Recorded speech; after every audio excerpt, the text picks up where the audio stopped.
CBS News political director John Dickerson is here now, as well as soon-to-be CBS This Morning co-host Norah O'Donnell. Well, thanks. Going to see you at this table a lot more. Welcome, guys. John, everyone pretty much has abandoned Todd Akin at this point. Does he have any reasonable options to continue this campaign? Reasonable is the key word. Yeah. I mean, everybody has said, stop, go, be done with this. And he's not moving so far. So his option would be to continue on and continue on against his party and threaten the chance that his party has to take over the Senate. I mean, he is a pariah. He would be sort of an all-star pariah if he stayed on beyond this deadline that Missouri has for him to withdraw his name. Nobody wants to be an all-star pariah, but do you think that there's a small part of him that may be considering, we keep hearing about the 6 o'clock deadline, because sometimes what people say publicly is not what they're thinking privately?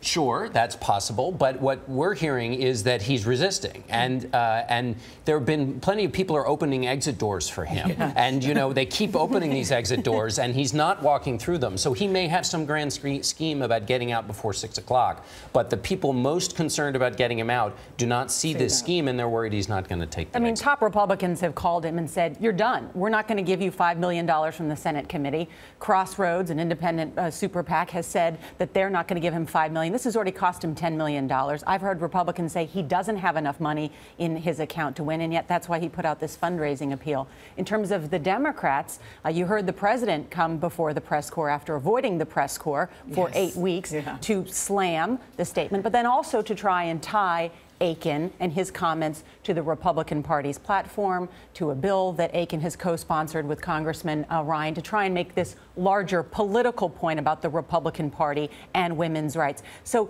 you see the Democrats also at this point saying, hey, we hope Akin stays in, because Claire McCaskill was the most endangered Democrat in the United States Senate, and now she has a hope of victory. And even she is saying, listen, let the Missouri voters decide, leave him alone. Oh, well, yeah, of course she is. Yeah, leave him alone. Yes, Please leave him alone. She's getting some more rope for him to continue hanging himself. What Norah says is really important. The Obama campaign was already attacking Mitt Romney on the Republican platform on abortion, which doesn't have an explicit exemption for rape and incest. And so they were already about this business. And so now a Republican senator here, key to their chance of taking over the Senate, comes out and does this. It falls already into an existing strategy. And John and I were talking about this. We're less than a week away from the Republican convention. Mitt Romney and Paul Ryan want to present themselves in the most favorable light to the American people, talk about their biography, talk about their plan for the future, and why they have a better plan on the economy. If Akin is still running for the United States Senate, everybody's going to be asking about Akin, abortion rights, women's rights, etc. during the Republican convention. And I should just quickly note that Mitt Ryan does believe in an exemption for rape and incest. We should get that fact. Mitt Ryan. I'm sorry. You know, there's so much alike that it's Mitt Ryan. Quite the combination running for president this year. It's hard to think we won't hear something from Todd Akin before 6 o'clock tonight. Do the Republicans have someone who can step in? They do. They have the two other Republicans who are running for the nomination, who they favored.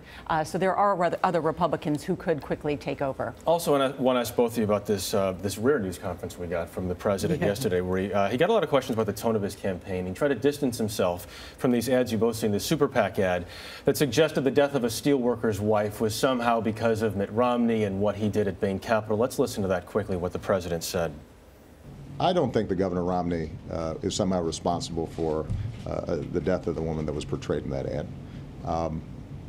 But keep in mind, this is an ad that I didn't approve, I did not produce, and as far as I can tell, has barely run. Norah, he seems to skirt around it just a little bit. Why not just denounce it and say this should never have been on the air?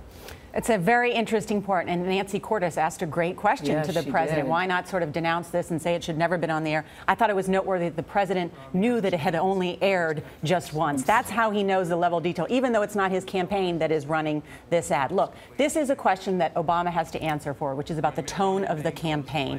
Many people believe that Obama was about hope and change in 2008, but it is true he ran a very negative campaign in 2008 as well. It was a tough race. It was a tough race against Hillary Clinton, and it was a tough race against John McCain. And they are running another tough race again in 2012. So, you know, I think as the word has been used, it's not patty cake in politics. It wasn't in 2008, and it's not in 2012. Yeah, they don't call it a blood sport for nothing. That's right. Thank you both. Thank you both. Thanks, guys. Norah, we'll see you back here soon.